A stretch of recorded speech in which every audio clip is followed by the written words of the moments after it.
नमस्ते फ्रेंड्स, बहुत बहुत स्वागत है आप सबका जावा के ये सेशन में, जहाँ पे हम आज डिस्कस करने वाले हैं जावा के फीचर्स। ऐसा क्या है जावा में जो इतना ज़्यादा पॉपुलर है? कुछ तो होगा ऐसा जो इतना ज़्यादा वास्ट यूजेज, इतने ज़्यादा उसके फैन फॉलोअर्स, है ना। तो आज हम उसके फीचर्स के बारे में डिस्कस करेंगे। जावा के जो फीचर्स है वो सबसे पहले अगर हम बताएं तो जावा क्या है, एकदम सिंपल है। हमने ऑलरेडी एक डेमोन्स्ट्रेट करके भी देख लिया है कि वो कितना सिंपल है। अगर मुझे जावा यूज़ करना है तो खाली जावा मुझे इंस्टॉल करना है, उसका जेडीके इंस्टॉल करना है। मैंने एक प्रोग्राम उसका नोटपैड में लिख लिया एंड उसके बावजूद अगर उसका आप स्ट्रक्चरिंग देखोगे तो जैसा हमको समझ में आए वैसे एकदम सिंपल तरीके से हम प्रोग्राम उसका बना सकते हैं। अगर आप लोगों को इसके सिवा जावा के पहले अगर प्रोग्रामिंग लैंग्वेज सी या C++ अगर आपको आती है तो आपके लिए जावा सीखना बहुत ही ज़्यादा सिंपल है। क्यों सिंपल? क्योंकि जावा का जो सिंटैक्स बोला जाता है, सिंटैक्स मतलब क्या? ग्रामर। कोई भी लैंग्वेज का ग्रामर होता है ना। हिंदी में बोलती हूँ तो उसका जो व्याकरण है वो थोड़ा सा अलग होता है। अगर मैं इंग्लिश में स्टेटमेंट बनाती हूँ तो उसका जो ग्रामर है वो अलग होता है। तो हर एक लैंग्वेज का ग्रामर होता है। तो प्रोग्रामिंग लैंग्वेज जो हम सीखते हैं उसका भी क्या होगा? ग्रामर होगा। तो वो जो ग्रामर है उसको बोलते हैं सिंटैक्स, कि ये यहाँ पे लिख सकते हैं, ये नहीं लिख सकते हैं, है ना। सब्जेक्ट कौन सा है, ऑब्जेक्ट कौन सा है, एडजेक्टिव, वर्ब्स, ऐसा सब होता है। तो इसी तरह से अगर हम प्रोग्रामिंग लैंग्वेज में सिंटैक्स की बात करें तो उसका सिंटैक्स जो है कि कहाँ पे क्या लिख सकते हैं, कहाँ पे वैल्यूज लिख सकते हैं, कहाँ पे इक्वल टू लिख सकते हैं, कहाँ पे एक ब्रैकेट लिखना है, कौन सा ब्रैकेट कैसे लिखना है। जैसे एक सिंटैक्स तो मैं बता चुकी हूँ कि भाई आपको हमेशा चीजें पैर में लिखनी है, एक स्टार्ट किया तो खत्म करना पड़ेगा, नहीं तो सिंटैक्स में एरर आती है ना। तो अगर आपने कोई और प्रोग्रामिंग लैंग्वेज अगर आपको C या C++ आता है तो आपके लिए जावा सीखना बहुत ही सिंपल हो जाता है। नहीं आता है तो भी बहुत सिंपल है, लेकिन अगर C++ आता है तो आप जो भी प्रोग्राम लिखोगे वो उसके जो सिंटैक्स लिखोगे वो सेम C के ही फॉलो होते हैं। जैसा C में सिंटैक्स है वैसा ही सिंटैक्स जावा में भी है, और जो कंसेप्ट है वो उसके C++ जैसे है। तो जावा सीखना एकदम सिंपल। अगर आपको कोई भी प्रोग्रामिंग लैंग्वेज आती है तो आपके लिए ग्राफ एकदम फ्लैट जैसा रहेगा, एकदम माइनर स्लोप के साथ। अगर नहीं आती है तो थोड़ा सा स्लोप ऊपर चढ़ेगा, बट थोड़ा सा ऊपर जाके एकदम एकदम स्टीप नहीं है, ऐसा नहीं कि खड़ा हो जाएगा। आपको भी फ्लैट ही मिलेगा लेकिन थोड़ा सा राइज ज्यादा करना पड़ेगा। बट उसको जावा लैंग्वेज बहुत सिंपल है। दूसरा है कि जावा जो है वो कंपाइल्ड भी है और इंटरप्रिटेड भी है। अब ये कंपाइल इंटरप्रिटेड क्या है? कंपाइलेशन तो थोड़ा सा हमने लास्ट यूनिट में देखा था कि भाई प्रोग्राम लिखा, मैंने इसको कंपाइल किया। मैं बार बार बोल रही थी कंपाइल किया है। तो कंपाइल करना मतलब हमने थोड़ा सा समझ लिया कि भाई वो हमारे प्रोग्राम को लेता है और डॉट क्लास फाइल बनाता है, वो हो गया कंपाइलर। पर ये क्या है? इंटरप्रिटर। तो थोड़ा सा इसको डिटेल में समझते हैं कि कंपाइलर क्या है, इंटरप्रिटर क्या है। अब मैं जो हिंदी में बोल रही हूँ, आपको जो पंजाबी में समझ में आता है, तो हमारे पास दो तरीके के इंसान हो सकते हैं। एक क्या करेंगे, पूरा मेरा जो 10-15 मिनट का सेशन है पूरा सुन लेंगे, पहले पूरा सुन लेंगे हिंदी में, फिर वो 10-15 मिनट का सेशन को वो एक साथ पंजाबी में कन्वर्ट करेंगे और आपको वो 10-15 मिनट का एक साथ 15 मिनट का सुनाएंगे। वो हो गया कंपाइलर। और इंटरप्रिटर क्या करेगा? इंटरप्रिटर वाले जो पर्सन होंगे वो बंदे क्या करेंगे, वो मेरी एक लाइन सुनेंगे, फिर आपको एक लाइन पंजाबी में कन्वर्ट करके देंगे। मेरी हिंदी में एक लाइन सुनेंगे, आपको एक लाइन पंजाबी में कन्वर्ट करेंगे। तीसरी लाइन सुनेंगे, तीसरी लाइन को कन्वर्ट करेंगे। ये हो गया इंटरप्रिटेशन। तो ऐसे ही हमारे जो सॉफ्टवेयर है वो भी दो तरीके के हैं। एक जो कंपाइलर होता है वो क्या करेगा, हमने चाहे जितना बड़ा प्रोग्राम लिखा है, 10 लाइन, 2 लाइन, 500 लाइन्स की 1000 लाइन, 1000 लाइन का भी प्रोग्राम लिखा है तो उसको एक साथ वो मशीन कोड में कन्वर्ट करते हैं, उसको कंपाइलर कहते हैं। और इंटरप्रिटर क्या है? इंटरप्रिटर मतलब एक स्टेटमेंट लिया, उसको मशीन कोड में कन्वर्ट किया, दूसरा स्टेटमेंट लिया, उसको मशीन कोड में कन्वर्ट किया। तो ये हो गया इंटरप्रिटर का काम। अगर आपने कभी भी HTML या कहीं कुछ देखा हो तो उसमें आपको काफी बार दिखता होगा कि एक एक लाइन का ऐसे आउटपुट आता है, क्योंकि वो लाइंस क्या है, वो जो है वो इंटरप्रिट होते हैं। एक एक लाइन को वो प्रोसेस करके फिर आपको आउटपुट देते रहते हैं। अच्छा, कंपाइलर और इंटरप्रिटर खाली कन्वर्ट करके नहीं देते, दो काम करते हैं। एक तो कन्वर्जन का जो कि बहुत इंपॉर्टेंट है, लेकिन इक्वली इंपॉर्टेंट दूसरा भी काम करते हैं, वो है हमारे प्रोग्राम में जो सिंटैक्स में हम एरर करते हैं उसको बताना। हमने डेमोन्स्ट्रेशन में आपको मैंने दिखाया था कि मैंने सेमीकोलन लिखना भूल गई, तो हमको किसने बताया कि मैंने सेमीकोलन नहीं लिखा है? हमको कंपाइलर ने बताया था, है ना। हमने डबल कोट्स को कंप्लीट नहीं किया था, तो हमको किसने बताया कि डबल कोट्स कंप्लीट नहीं किया? हमको कंपाइलर ने बताया। तो कंपाइलर को कंपाइल करने में कहीं पे दिक्कत आती है तो वो क्या करेगा, आपको बताएगा। और अगर आपके समझो आपने 500 लाइन्स का प्रोग्राम लिखा है, 500 लाइन्स का, और कहीं पे जाके आपका 401 लाइन नंबर में एरर है, ऊपर की 400 लाइन्स एकदम परफेक्ट, 401 लाइन में एरर है, तो कंपाइलर क्या करेगा, 401 लाइन की एरर आपको बताएगा, आप उसको चेंज करो, फिर वापस कंपाइल करो, तब वो कंपाइल करेगा। ठीक है, तो वो हमारी दोनों कंपाइलर इंटरप्रेटर दोनों हमारी गलतियां भी निकालते हैं। और अगर हमारा प्रोग्राम जो है वो एरर फ्री है, हमने लॉजिक में एरर है तो अलग बात है। मुझे हलो लिखना था, मैंने बाई लिख लिया, मेरा लॉजिक में हलो था और मैंने बाई लिख लिया, या मुझे प्लस करना था उसकी जगह पे मैंने माइनस कर दिया, तो वो मशीन मुझे नहीं बताएगा, कंपाइलर नहीं बताएगा कि आपको प्लस करना था आपने माइनस कर दिया, या हलो लिखना था आपने बाई बोल दिया। वो हमको ध्यान में रखना है। लेकिन अगर मैंने सिंटैक्स में ग्रामर में गलती की है तो ग्रामर की गलती, सिंटैक्स की गलती हमको कंपाइलर और इंटरप्रेटर दोनों बताते हैं। लेकिन कंपाइलर क्या करेगा, अगर पूरा प्रोग्राम एरर फ्री है तो उसको मशीन कोड में एक साथ कन्वर्ट करेगा और हमको कन्वर्टेड फाइल देगा। वेयर इंटरप्रेटर क्या करता है, सपोज 500 लाइन्स का प्रोग्राम है मेरा, 401 लाइन में एरर है तो 400 लाइन्स का आउटपुट दे देता है, कन्वर्ट कर देता है और फिर 401 लाइन पे एरर दे देता है। काफी बार मैं वापस आपको बताती हूँ, HTML में कभी ऐसा हो सकता है कि आपने आधा आधा पेज रेंडर किया, आपका दिखता है थोड़ा सा आउटपुट और फिर आगे जाके अटक जाता है। क्यों ऐसा, वहां पे एरर आ जाती है। क्यों ऐसा, क्योंकि वो इंटरप्रेट होता है। उसने जब प्रोसेस करना शुरू किया, आगे की जो भी लाइन में एरर्स नहीं है वो उसको कन्वर्ट करके आउटपुट दे देता है। जिस लाइन में एरर आती है वहां पे वो पॉज कर लेता है, वहां पे वो एरर थ्रो कर देता है। तो ये दो तरीके के हमारे पास, जो हम बोल सकते हैं कंपाइलर इंटरप्रेटर, दोनों का काम सिमिलर है लेकिन तरीका बहुत ज्यादा अलग है। अब काफी प्रोग्रामिंग लैंग्वेज कंपाइल होती है, काफी लैंग्वेजेस इंटरप्रेटेड होती है। जैसे जावा है, हम बोल सकते हैं वो कंपाइल भी है और इंटरप्रेटेड भी है। जैसे C++, ये सारी लैंग्वेज क्या है, कंपाइल है। अगर मैं बोलूँ पाइथन है, HTML है, वो सारी क्या है, इंटरप्रेटेड है। तो जावा क्या है, तो जावा कंपाइल्ड भी है और इंटरप्रेटेड भी है। मतलब क्या कि आप अगर जावा C लिख के जब आप आपका प्रोग्राम जब करते हो तो वो कंपाइल करते हो, और उसके बाद जब आप जावा और क्लास का नाम लिखते हो तो आप इंटरप्रेट करते हो। मतलब जावा कंपाइल भी करता है और इंटरप्रेट भी करता है। तो ये जावा का फीचर हो गया। बहुत सारी लैंग्वेजेस ऐसा नहीं करती है, बहुत कम लैंग्वेजेस दोनों काम करती है। जावा में ये दोनों तरीके से हमारा होता है। पहले कंपाइल होगा, कंपाइल होने के बाद जो डॉट क्लास फाइल बन गई उसको इंटरप्रेट करके वो हमको आउटपुट देता है। ठीक है, तो ये कंपाइलेशन इंटरप्रिटेशन दोनों होता है इसमें। फिर है ऑब्जेक्ट ओरिएंटेड।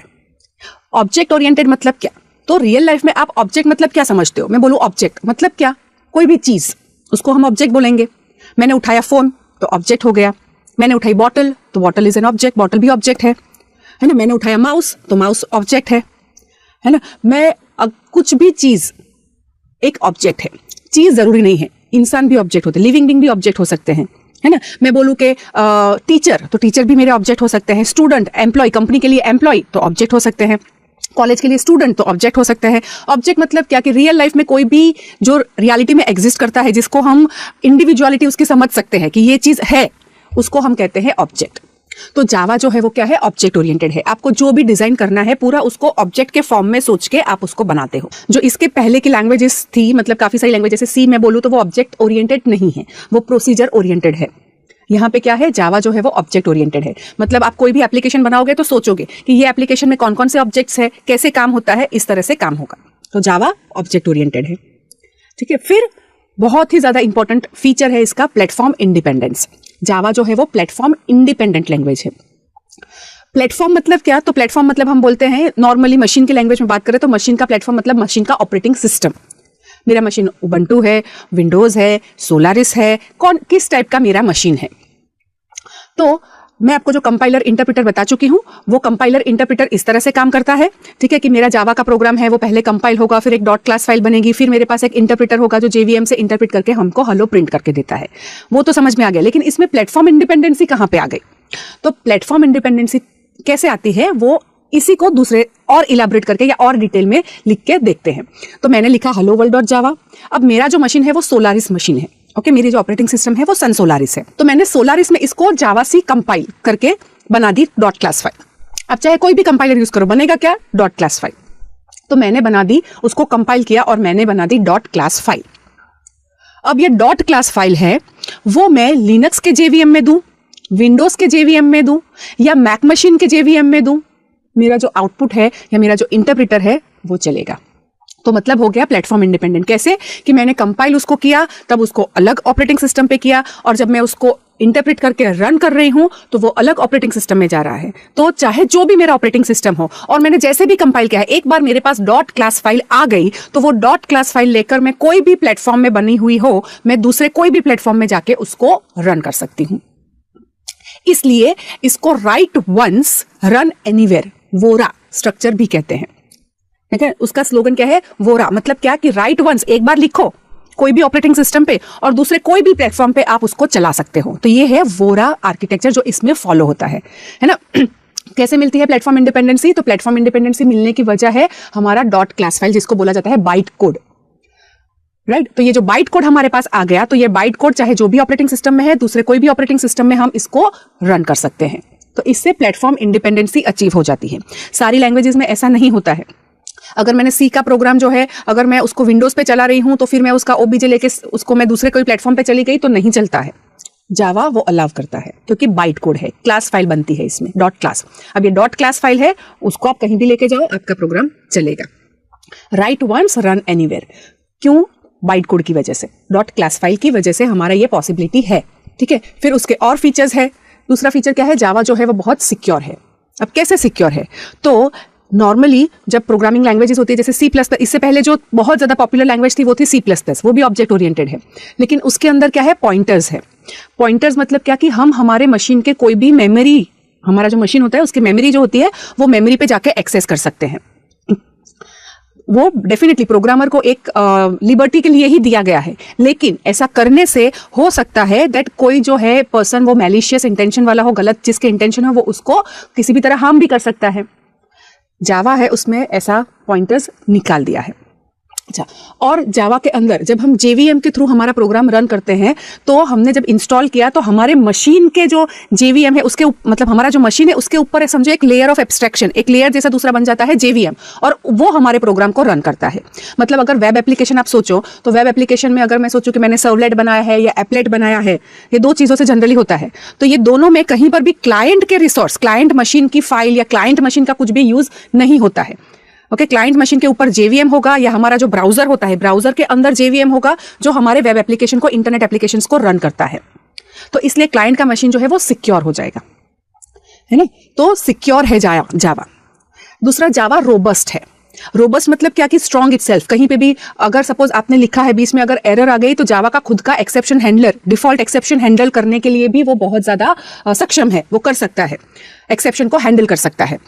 और दूसरा, जावा में क्या है कि जैसे मैंने बहुत सारा मेमोरी यूज करती गई, मैंने प्रोग्राम लिखा, उसमें जब जरूरत पड़ी मैंने फाइल खोली, मैंने बहुत सारे ऑब्जेक्ट्स की बात है तो मैंने बहुत सारे ऑब्जेक्ट्स बना लिए, जब जरूरत पड़ी ऑब्जेक्ट बना दिया, फिर छोड़ दिया, फिर नीचे गई और मैंने स्टूडेंट के क्लास है, सपोज समझो कि मैंने 60 स्टूडेंट का एक क्लास बनाया, जरूरत पड़ी फिर मैंने छोड़ दिया, फिर मैंने प्रोग्राम मेरा नीचे चलता गया और मुझे जरूरत पड़ी मैंने 100 स्टूडेंट्स और बनाए, फिर बनाया, फिर उसको यूज कर दिया, फिर मैंने छोड़ दिया। तो ऐसे करके मैं बहुत सारी मेमोरीज को यूज करते जा रही हूँ। तो एज अ प्रोग्रामर मुझे बॉदर नहीं करना है कि अच्छा मैंने ऊपर जो 60 स्टूडेंट्स यूज किए थे अब उसका क्या होगा, उसकी मेमोरी वापस, क्योंकि मेमोरी तो लिमिटेड है, ज्यादा है लेकिन है तो लिमिटेड, फिक्स है ना, तो वो सारी मेमोरी वापस ऑपरेटिंग सिस्टम को देनी भी पड़ेगी ना, तब वो दूसरे प्रोग्राम को दे सकते हैं, है ना। क्योंकि हम एक साथ बहुत सारे एप्लीकेशंस रन करते हैं। अब मैं प्रोग्राम टाइप कर रही हूँ या मेरा प्रोग्राम चल रहा है, हो सकता है पीछे मैंने कुछ डाउनलोडिंग में रखा हो सकता है पीछे में, और मैं गाने भी सुन रही हूँ, प्रोग्राम रन हो रहा है, लिख लिया, रन हो रहा है, मैं गाने भी सुन रही हूँ, डाउनलोडिंग में भी कुछ रखा है, पीछे वर्ड की एक फाइल भी खोली हुई हो सकती है, तो बहुत सारी मेमोरी एक साथ तो कंज्यूम हो रही है। तो मेमोरी जो हमारा प्रोग्राम यूज नहीं करता है उसको हमें वापस ऑपरेटिंग सिस्टम को देनी पड़ेगी ना, तब वो दूसरे प्रोग्राम को दे सकता है। तो एज अ प्रोग्रामर मुझे बॉदर नहीं करना है, मुझे मेमोरी की जरूरत पड़ी, मैंने यूज कर लिया। अब जावा के अंदर बाय डिफॉल्ट एक गार्बेज कलेक्टर नाम का प्रोग्राम होता है। जैसे हम प्रोग्राम लिखा हेलो बनाने के लिए, वैसे जावा के पास भी खुद के ऐसे प्रोग्राम्स होते हैं गार्बेज कलेक्टर। वो क्या करता है, बैकग्राउंड में अपने आप से थोड़ी देर में चालू होता है, वो खड़ा होता है, देखता है कि कोई ऐसी मेमोरी है जो प्रोग्राम ने पहले यूज की थी अब यूज नहीं कर रहा है, तो उठा के दे दो मेमोरी, वापस देखेगा, थोड़ी देर हो जाएगी वापस देखेगा, अच्छा अब कोई ऐसे है जो अब मेरा प्रोग्राम यूज नहीं कर रहा है तो वो वापस ऑपरेटिंग सिस्टम को दे देगा। तो गार्बेज कलेक्शन, गार्बेज मतलब क्या, जो चीज अभी हमको नहीं चाहिए, तो ऐसी चीजों को, जो मेमोरी अभी हमको नहीं चाहिए वो वापस से ऑपरेटिंग सिस्टम को दे भी देता है ना। तो इसलिए वो रोबस्ट, मतलब नॉर्मली क्या होता है कि अगर आप प्रोग्रामिंग लैंग्वेज से, अगर हम दूसरे प्रोग्रामिंग लैंग्वेज से कंपेयर करूं तो आपने मेमोरी को अगर यूज किया है, अलोकेट करवाया है प्रोग्राम में, तो फिर प्रोग्रामर की रिस्पॉन्सिबिलिटी हो जाती है कि फिर वापस आप उसको डीएलोकेट करो, रिलीज करो। आपने 60 स्टूडेंट्स बनाए, यूज किए, अब नहीं करने हैं, तो आप प्रोग्राम के थ्रू, उसके अलग अलग सिंटैक्स है, पर आपकी प्रोग्रामर की रिस्पॉन्सिबिलिटी बन जाती है कि आप उसको वापस से रिलीज करो। अगर प्रोग्रामर ने गलती से रिलीज करना भूल गए तो हो सकता है आपका प्रोग्राम थोड़ी देर के लिए हैंग हो जाए या ऐसा कुछ हो सकता है। वेयरएज जावा में गार्बेज कलेक्टर थोड़ी देर में वो क्या करता है, अपने आप से चेक करके मेमोरी को रिलीज कर देता है, राइट। तो वो हमारे लिए क्या हो गया, एक प्रोग्रामर का बॉदरेशन, उसको लॉजिक पे कॉन्सेंट्रेट करना है, मेमोरी मैनेजमेंट पे कॉन्सेंट्रेट नहीं करना है। जरूरत पड़ी यूज करो, अपने आप जावा उसको रिलीज कर देगा, राइट। तो इससे जो हमारे प्रोग्राम है वो रोबस्ट हो जाएगा। अगर एक्सेप्शन मैंने बताया एक्सेप्शन आता भी है तो वो उसको हैंडल कर सकता है ग्रेसफुली। फिर हमारा जो जावा का एप्लीकेशन है वो आर्किटेक्चर न्यूट्रल है। आर्किटेक्चर न्यूट्रल मतलब कि आप अगेन अगर आप दूसरे प्रोग्रामिंग लैंग्वेजेस से कंपेयर करो तो काफी बार ऐसा होता है कि अगर मैं इसको विंडोज में चलाती हूँ तो वहां पे जो मेमोरी मिलती है वो अलग होती है। अगर मुझे सपोज इंटीजर मतलब 2, 3, 4 ऐसी वैल्यू स्टोर करनी है तो अगर विंडोज में है तो इतने बाइट्स लेता है, और अगर दूसरे मशीन पे चले जाए तो इतने बाइट्स लेता है, या आपका 32 बिट मशीन है या 64 बिट मशीन है, तो उस बेसिस पे मेमोरी एलोकेशन में भी डिफरेंस आ जाता है काफी सारी प्रोग्रामिंग लैंग्वेज में। लेकिन जावा में ऐसा नहीं है। जावा में कोई भी कुछ भी आर्किटेक्चर पे डिपेंड नहीं करता है। वो प्रोग्रामिंग ने फिक्स किया है, लैंग्वेज ने फिक्स किया है कि इंटीजर को कितने बाइट्स देने हैं, अगर आप कैरेक्टर लिख रहे हो A, B, C तो उसको कितने बाइट्स देने हैं, वो सारा जावा का प्री डिफाइंड है, आर्किटेक्चर पे डिपेंड नहीं करता है, इसलिए इसको बोला जाता है आर्किटेक्चर न्यूट्रल। फिर दूसरा है मल्टी थ्रेडेड। अब मल्टी थ्रेडेड मतलब क्या कि मल्टी थ्रेडिंग डिटेल में हम डेफिनेटली ये जो हम है वो सारा डिटेल में देखने ही वाले हैं, लेकिन कंसेप्ट क्या है, मल्टी थ्रेडिंग मतलब क्या। तो अभी मैं आपको बता चुकी हूं कि आपका मशीन है, आपने उस पे जावा का प्रोग्राम चालू किया है, वो रन हो रहा है, पीछे आपने कुछ डाउनलोडिंग में रखा है, वो डाउनलोडिंग भी हो रहा है, आपने गाने चला के रखे हैं तो गाने भी बज रहे हैं, और साथ में आप दूसरे पेज पे सर्फिंग कर रहे हो, है ना, थोड़ा फेसबुकिंग कर रहे हो या कुछ दूसरा आप थोड़ा गूगल कर रहे हो और भी कुछ जावा का डिटेल में पढ़ रहे हो, तो मतलब इंटरनेट ब्राउजर भी दूसरा ओपन है, डाउनलोडिंग कहीं से हो रहा है। ओके, तो ये सारे मल्टीपल प्रोसेसिंग एक साथ चल रहे हैं, राइट, वो ऑपरेटिंग सिस्टम कर रहा है। तो वैसे ही हमको हमारे एप्लीकेशन में चाहिए कि मेरा प्रोग्राम बहुत बड़ा है और वो बहुत बड़े प्रोग्राम को मैं छोटे छोटे पार्ट में डिवाइड करना चाहती हूँ ताकि एग्जीक्यूशन फास्ट हो जाए। ओके, मेरा मल्टी प्रोसेसर है ही, तो जब मेरा एक मतलब थोड़ा सा ऐसा है कि जो कहीं पे यूजर से इनपुट लेना है, यूजर को आउटपुट देना है, तो जब वो करने जा रहा है तब दूसरा काम शुरू कर देना है मुझे, है ना। तो मैं क्या चाहती हूँ कि मेरा जो बड़ा प्रोग्राम है, जावा का एक ही प्रोग्राम है, लेकिन उसको भी मैं छोटे छोटे पार्ट में डिवाइड करके उसका एग्जीक्यूशन फास्टर करना चाहती हूँ, तो वो पॉसिबल है जावा यूज करके, राइट। तो जावा में मल्टी थ्रेडिंग का सपोर्ट है। फिर जावा जो है वो डायनामिक है। डायनामिक है मतलब जब आपको जो फाइल चाहिए आप उसको लोड करके उसको रन करवा सकते हो। जो आपको आपका मेथड है, जब आपको मेथड कॉल करनी है आप वो पर्टिकुलर मेथड को कॉल कर सकते हैं। स्टैटिक होता है जो पहले से फिक्स करके रख देते हैं कि यही मेथड कॉल होगी, यही वाला क्लास कॉल होगा, है ना। बट जावा में ऐसा नहीं है। जावा में रन टाइम पे हम डिसाइड कर सकते हैं कि कौन सी मेथड मुझे कॉल करनी है, कौन सा मुझे क्लास लोड करवाना है, तो दैट इज डायनामिक। फिर जावा का दूसरा फीचर है डिस्ट्रीब्यूटेड, मतलब आप टास्क को डिस्ट्रीब्यूट कर सकते हो। एक बहुत ही पॉपुलर जावा की टेक्नोलॉजी है RMI, remote method invocation. Remote method invocation RMI, जिसमें क्या होता है कि हमारे मेथड्स हम रिमोटली दूसरे मशीन पे रख सकते हैं और वहां से भी इन्वोक कर सकते हैं। मतलब मेरे मशीन पे है ही नहीं, डिस्ट्रीब्यूट करके हमने मेथड्स को रखे, कहीं पे कुछ है कहीं पे कुछ है, तो अलग अलग मशीन्स पे हमारे मतलब अलग अलग सिस्टम्स पे हमने हमारे एप्लीकेशन को, हमारे सिस्टम को डिस्ट्रीब्यूट करके रखा है और डिस्ट्रीब्यूटेड वे में हम उसको रन करना चाहते हैं। जावा में उसका भी सपोर्ट है। फिर जावा का परफॉर्मेंस इतना सारा है तो ऐसा नहीं कि जावा का परफॉर्मेंस लो हो जाता है। इतने सारे फीचर्स होने के बावजूद जावा का परफॉर्मेंस क्या है, बहुत ही हाई है, ठीक है, अच्छा परफॉर्मेंस देता है, फास्ट देता है। क्यों, कैसे फास्ट दे सकता है, तो एक तो जावा के प्रोग्राम्स कंपाइल होते हैं। नॉर्मली ऐसा बोला जाता है कि कंपाइल करने के बाद आप इंटरप्रेट भी करो, दो चीजें होती है यहाँ पे, तो क्या टाइम ज्यादा लगेगा? नहीं, जावा के अंदर just in time compiler, JIT compiler है जो हर एक JVM में होता है। वो क्या करता है, पहले से वो मतलब जैसे आपको जरूरत पड़ी वो आपका इंटरप्रिटेशन हो उससे पहले आपकी लाइन लाके आपको दे देगा। तो जो जिट है उससे एग्जीक्यूशन जो है वो बहुत ही ज्यादा फास्ट हो जाता है। ओके, तो कंपाइल करने के बाद इंटरप्रेट करके आपका आउटपुट आएगा, तो जो जिट कंपाइलर की वजह से आपका परफॉर्मेंस भी क्या है, एकदम हाई परफॉर्मेंस में आपको जावा मिलेगा, राइट। तो ये सारे जो है वो जावा के फीचर्स है जो जावा को बहुत ज्यादा popular amongst developer community, developer की कम्युनिटी में एक बहुत ही चहीती लैंग्वेज की तरह इसको माना जाता है। बहुत वास्ट है, बहुत ज्यादा API का सपोर्ट है इसके अंदर, आप जो सोचो आप इसमें बना सकते हैं, राइट। बट ये उसके कोर फीचर्स है जो हम हमेशा हर प्रोग्राम में उसको साथ लेके अपनी एप्लीकेशंस बनाएंगे, चाहे सबसे छोटा हो, राइट। जैसे हेलो वर्ल्ड है तो हेलो वर्ल्ड में भी हमने ऑब्जेक्ट ओरिएंटेशन, क्योंकि हमने क्लास लिखा है, हमने प्लेटफॉर्म इंडिपेंडेंसी अचीव की है, हमारा सिक्योर था, सिंपल था, कंपाइल भी हुआ, इंटरप्रेट भी हुआ, आर्किटेक्चर न्यूट्रल भी था। तो ये सब कुछ सारे फीचर्स हमने किए। मल्टी थ्रेडिंग जरूरत नहीं थी, छोटा प्रोग्राम था, हमने नहीं किया, लेकिन हम सारे एप्लीकेशंस में ये फीचर्स को ध्यान में रखेंगे और वो ध्यान में रख के एप्लीकेशंस बनाएंगे, राइट। तो आई होप ये जो भी हमने डिस्कस किया जावा के फीचर्स, आपने उसमें क्लैरिटी के साथ उसको समझा है।